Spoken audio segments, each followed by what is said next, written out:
We live in a world that tells us to hustle harder, push faster, and fight relentlessly for everything we want. Society screams that success belongs only to those who burn themselves out in pursuit of their dreams.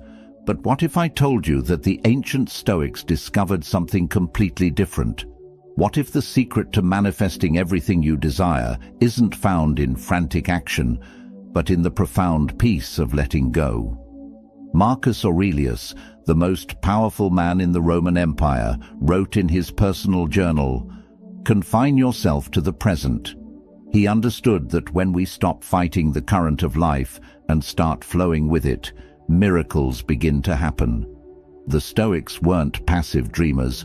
They were warriors who conquered through wisdom, not force. Think about water for a moment. It doesn't struggle against the rocks in its path. Instead, it flows around them, over them, through them, and eventually it shapes the entire landscape. This is the power of relaxed intention, the ability to hold your desires lightly while trusting the natural order of things to bring them to fruition. When you're constantly stressed about your goals, when you're gripping so tightly to outcomes that your knuckles turn white, you're actually pushing away the very things you want most. Anxiety creates resistance, and resistance blocks the flow of abundance into your life. The Stoics understood that our desperation often becomes the biggest obstacle between us and our dreams. But here's where it gets beautiful. When you truly relax into your desires, when you align with the natural rhythm of existence, you become magnetic to opportunities. You start noticing doors that were always open but invisible to your stressed mind. You begin attracting the right people, circumstances, and resources, not through force, but through a calm confidence that tells the universe you're ready to receive. This isn't about becoming lazy or giving up on your dreams. It's about discovering the difference between effortless action and exhausting struggle. It's about learning to plant seeds with intention and then trusting the soil, the rain, and the sun to do their work. The Stoics called this amor fati, love of fate, the deep acceptance that everything unfolds exactly as it should. Today, I'm going to share with you 10 profound Stoic principles that will transform how you approach manifestation. These aren't just theories, they're practical wisdom that has been tested by thousands of years of human experience.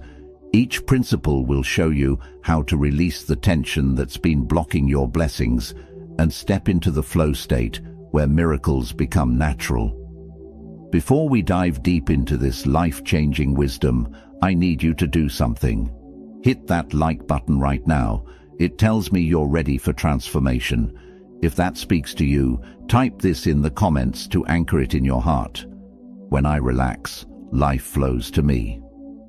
Share this video with someone who needs to hear this message.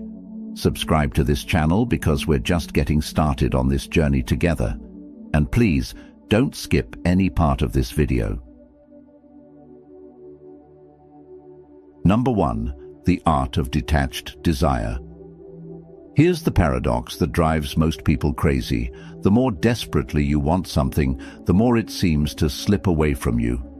But the Stoics discovered something revolutionary about human desire that modern psychology is only beginning to understand. Epictetus, who went from slave to one of history's greatest philosophers, taught, "Wealth consists in not having great possessions, but in having few wants." This isn't about giving up your dreams. It's about understanding the difference between wanting something and needing it. When you need something, you create desperation. When you want something while being completely okay without it, you create magnetism. Think about the people in your life who seem to effortlessly attract what they want. They're not the ones constantly talking about what they lack or posting desperate affirmations on social media. They're the ones who hold their desires lightly, like a butterfly resting on their palm. They want beautiful things to happen, but they don't define their worth by whether those things arrive on their timeline. This is what the Stoics called preferred indifference. Yes, you prefer to have success, love, and abundance, but your inner peace doesn't depend on them. Your happiness isn't held hostage by external circumstances.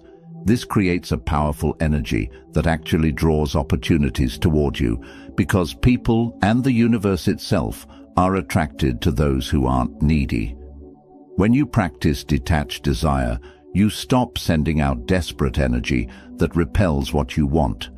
Instead, you begin operating from a place of abundance, even before the physical manifestations arrive. You start making decisions from confidence rather than fear, and confident decisions almost always lead to better outcomes.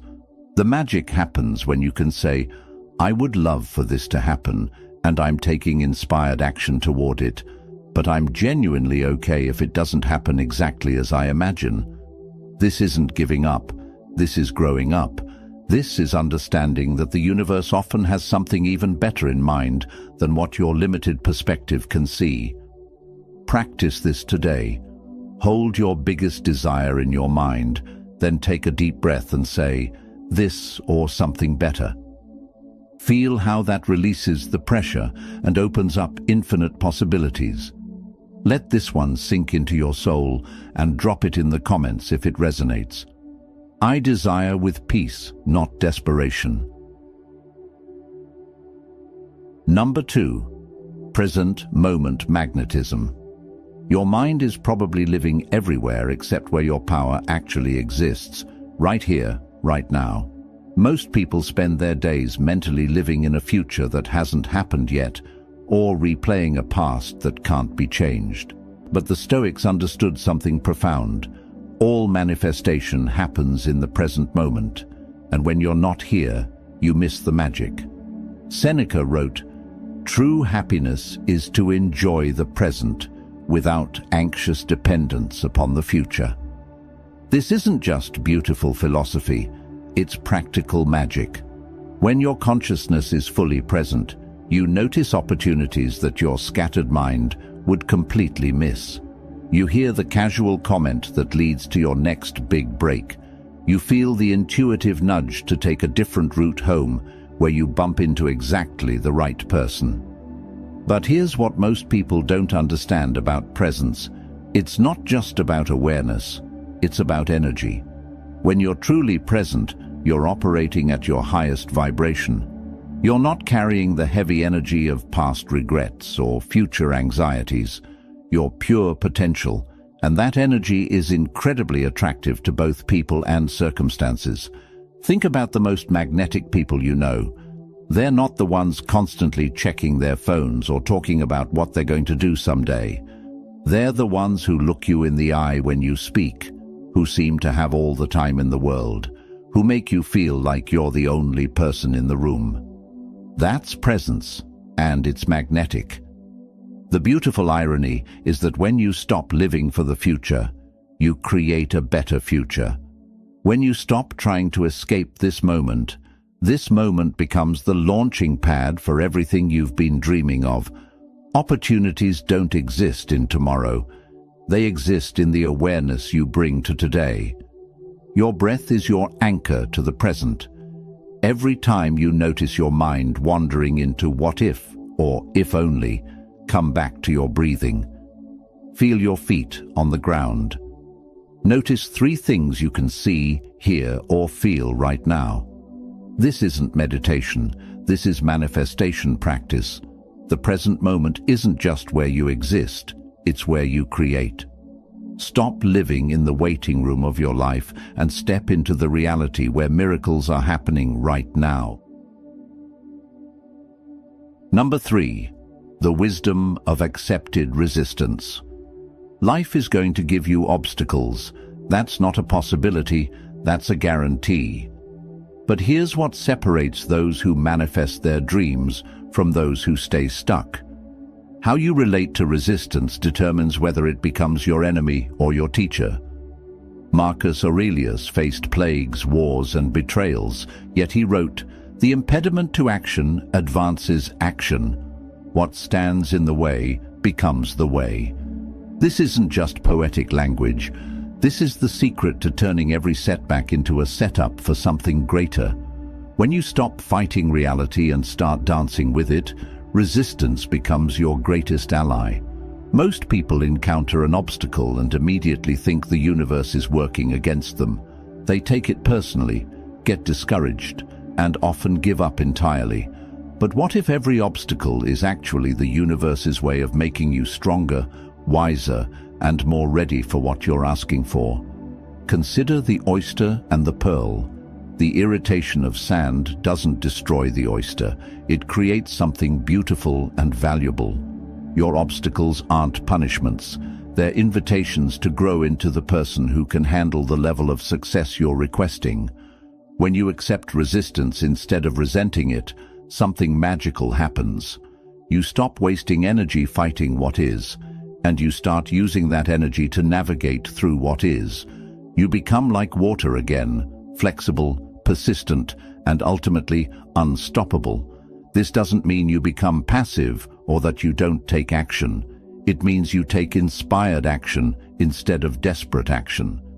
You respond instead of react. You look for the lesson in every challenge and the opportunity in every obstacle. The next time something doesn't go according to your plan, pause and ask, how is this actually serving my highest good? What is this experience trying to teach me? How is this making me stronger for what's coming? Sometimes the delay is protection. Sometimes the detour leads to something better than your original destination. Sometimes the no you receive is clearing the way for a much bigger yes. Trust the process, even when you can't see the bigger picture. The universe has a perspective you don't have access to, and it's always working in your favor, even when it doesn't feel that way. Comment this if you're ready to grow through the hard moments. I grow stronger through resistance, not weaker. Number 4, the power of inner authority. Here's a truth that will set you free. You've been giving your power away to everyone and everything around you, and that's exactly why your manifestations feel so out of reach. The Stoics discovered that true manifestation begins the moment you reclaim your inner authority and stop making external circumstances the boss of your internal state. Epictetus taught, "No one can hurt you without your permission." This goes deeper than just emotional resilience. This is about understanding where your real power lives. Every time you say, "I can't be happy until," or "I'll feel successful when," you're essentially handing the keys to your kingdom to someone or something outside of yourself. Think about how exhausting it is to live this way. Your mood depends on other people's opinions. Your confidence rises and falls with your bank account. Your sense of worth fluctuates with external validation.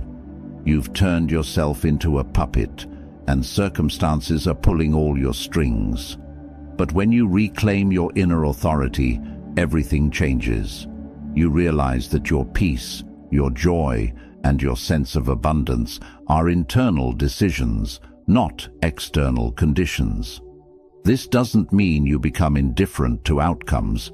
It means you stop making outcomes responsible for your well-being.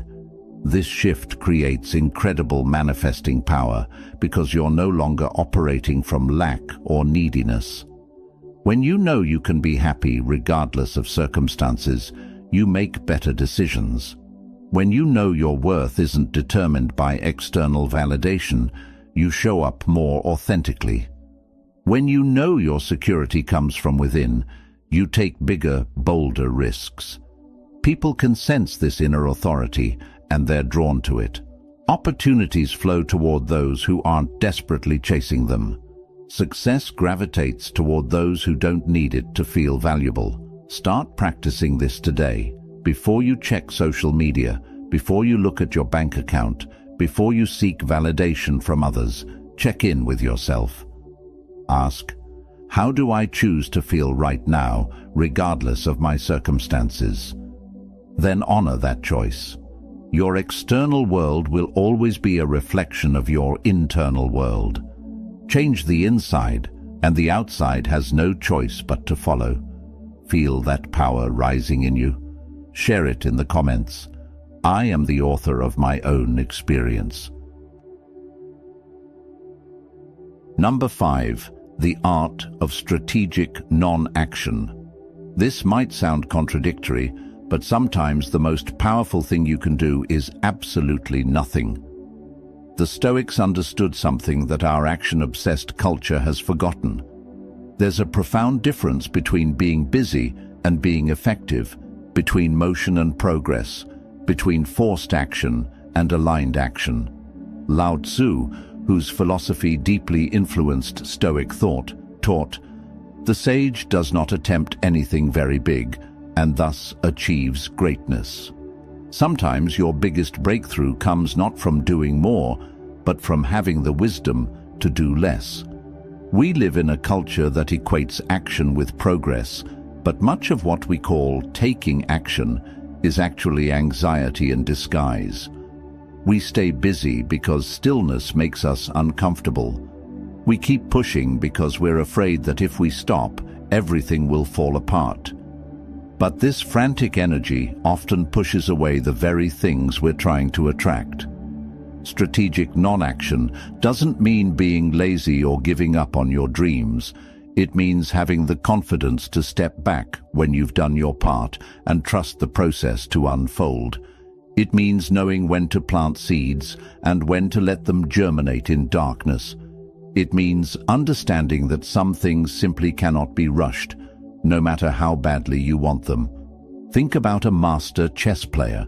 They don't make moves just to be moving pieces. They wait for the right opportunity, even if it means sitting in apparent inaction while their opponent makes hasty moves.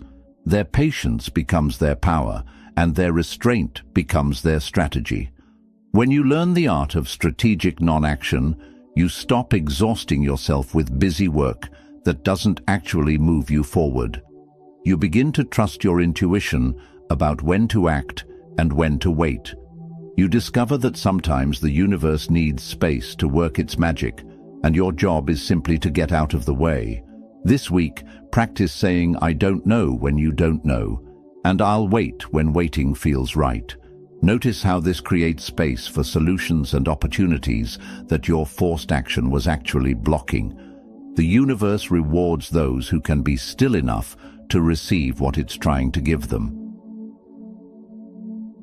Number 6. Gratitude as a manifesting force. Most people think gratitude is just about being polite or positive, but the Stoics understood something much deeper. Gratitude is actually one of the most powerful manifesting forces in the universe.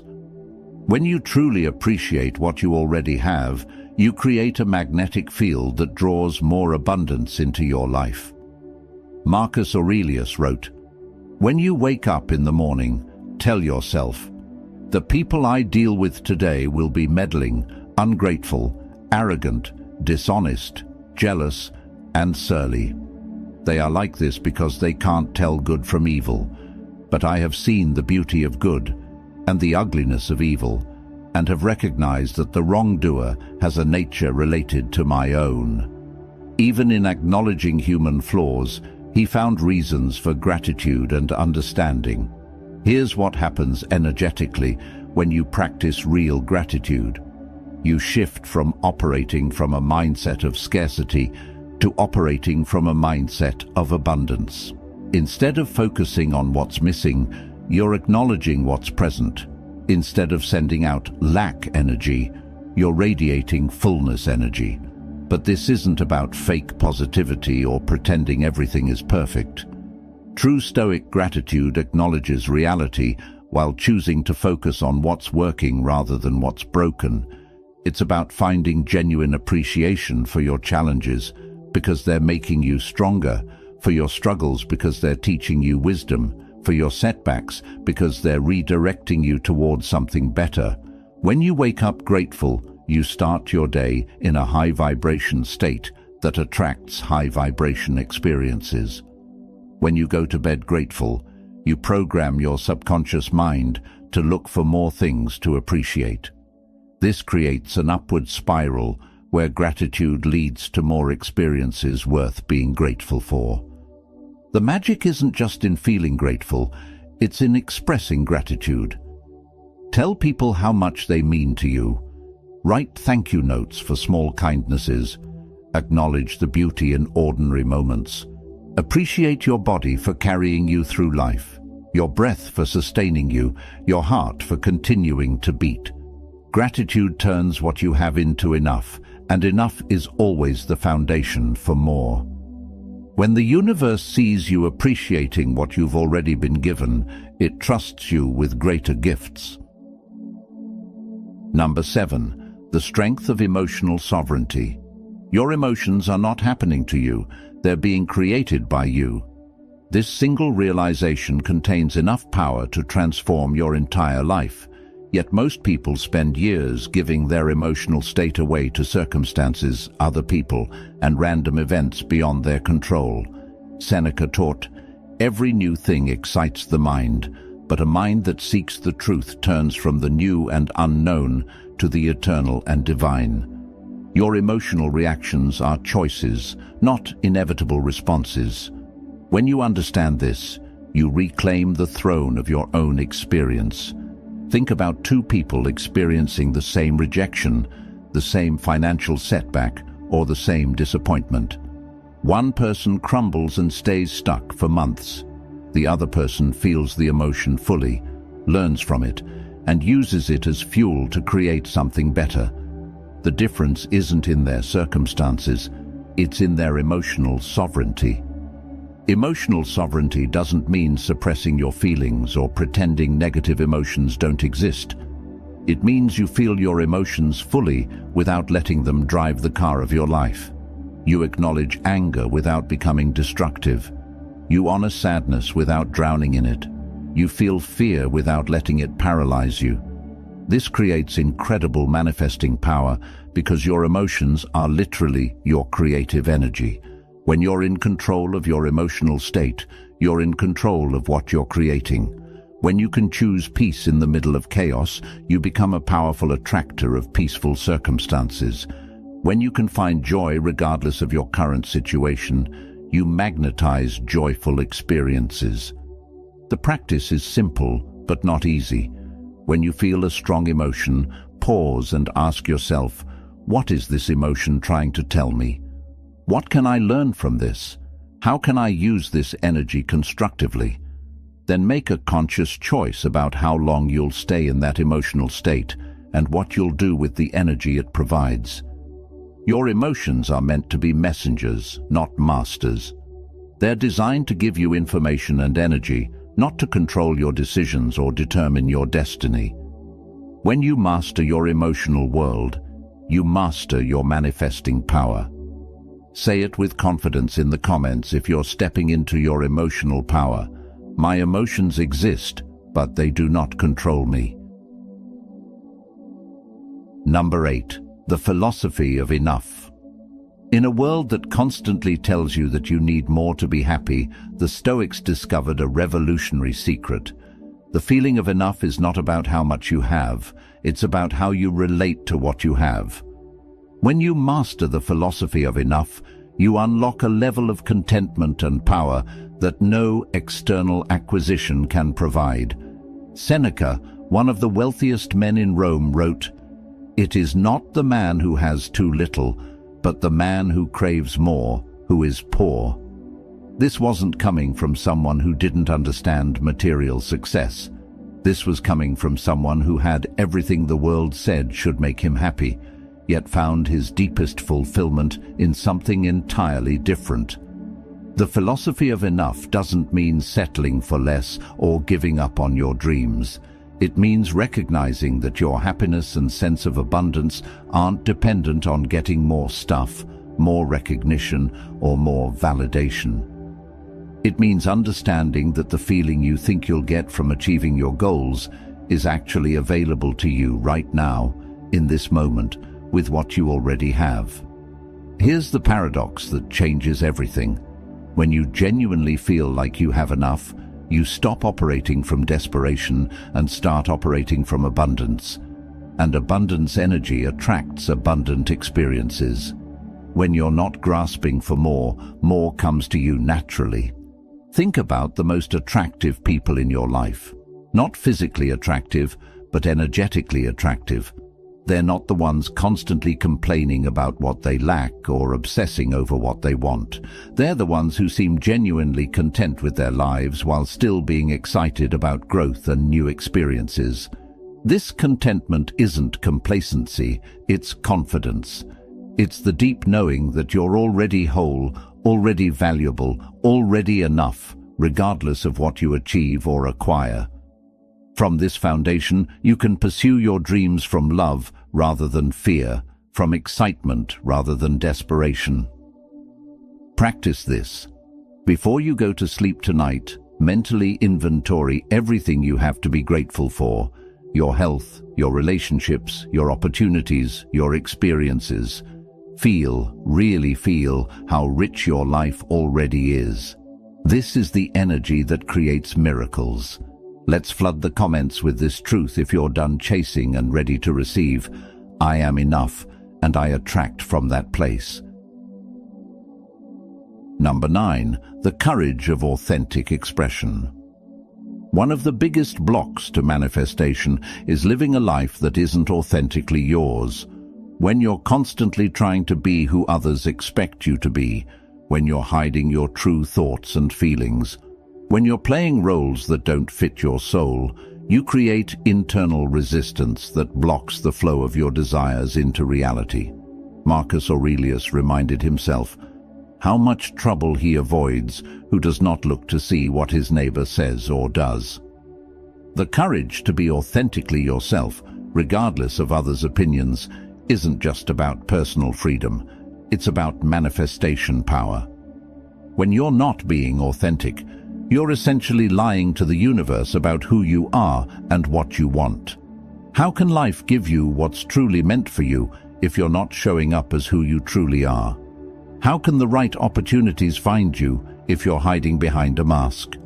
Authentic expression doesn't mean being rude or inconsiderate. It means having the courage to speak your truth with kindness, to pursue what genuinely excites you rather than what you think should excite you, to make decisions based on your values rather than others' expectations. The beautiful thing about authenticity is that it naturally attracts what's meant for you and repels what isn't. When you stop trying to please everyone, you start attracting people who genuinely appreciate the real you. When you stop chasing goals that aren't truly yours, you start manifesting experiences that actually fulfill you. This takes courage, because authentic living means some people won't understand you, some opportunities might not be for you, and some paths you thought you wanted might not actually align with who you're becoming. But this isn't loss. This is liberation. Your authentic self is your most powerful self, because it's the only self that can create a life that truly satisfies your soul. Everything you're meant to have is attracted to the real you, not the version of you that's trying to fit in or meet others' expectations. Start today. In one conversation, tell the truth about how you really feel. In one decision, choose what you actually want, rather than what you think you should want. Notice how this shifts your energy and opens up new possibilities. Number 10. Trust in divine timing. The final and perhaps most profound Stoic principle for manifestation is learning to trust in divine timing. The understanding that everything unfolds exactly when it's meant to, not when you think it should. This isn't passive waiting. This is active faith in the intelligence of the universe. Marcus Aurelius wrote, "Accept the things to which fate binds you, and love the people with whom fate brings you together." The Stoics believed in a rational, purposeful universe where everything happens for a reason, even when that reason isn't immediately clear to our limited human perspective. Your impatience is often your biggest enemy in manifestation. When you demand that things happen on your timeline, you create resistance against the natural flow of events. You miss opportunities because you're so focused on forcing one particular outcome. You reject good things because they don't look exactly like what you ordered. But when you trust divine timing, You relax into a rhythm that's much larger and wiser than your personal agenda. You understand that delays aren't denials. They're often divine protection or preparation. Sometimes you need to grow into the person who can handle what you're asking for. Sometimes the world needs to shift to create the perfect conditions for your manifestation. Think about the best things that have happened in your life. How many of them occurred exactly when you expected them to? Probably very few. Most of your greatest blessings likely came as surprises through unexpected paths, at times when you weren't even looking for them. This doesn't mean you stop taking action or setting goals. It means you hold your goals lightly while trusting that life has a bigger plan than what you can see from your current vantage point. It means you do your part with dedication while surrendering the outcome with grace. When you trust divine timing, you stop exhausting yourself, trying to control everything. You stop missing the beauty of the present moment because you're so anxious about the future. You start noticing the magic that's happening right now, instead of waiting for the magic you think should happen tomorrow. The universe is always working in your favor, even when it doesn't feel that way. Your job is to align with this truth and let it carry you toward your highest good. The ancient Stoics didn't have vision boards or manifestation journals, but they understood something that modern self-help often misses. True manifestation isn't about getting what you want. It's about becoming who you need to be to receive what's meant for you. When you relax into these 10 principles, detached desire, present moment awareness, accepted resistance, inner authority, strategic non-action, gratitude, emotional sovereignty, the philosophy of enough, authentic expression, and divine timing, you stop fighting against life and start flowing with it. This isn't about giving up your dreams or lowering your standards. This is about raising your consciousness to a level where miracles become natural, where synchronicities become common, where what you need finds you instead of you chasing what you want. The Stoics knew that peace isn't the absence of challenges, it's the presence of wisdom, and wisdom, applied consistently, creates the conditions for everything good to flow into your life. Your manifestations are already on their way. Your job is simply to relax, trust, and become ready to receive them. Remember to like this video, share it with someone who needs this message. To seal this message and call peace into your life, comment, "I relax, I trust, and I receive." And subscribe to this channel for more life-changing wisdom. Until next time, stay stoic, stay strong, and stay open to miracles.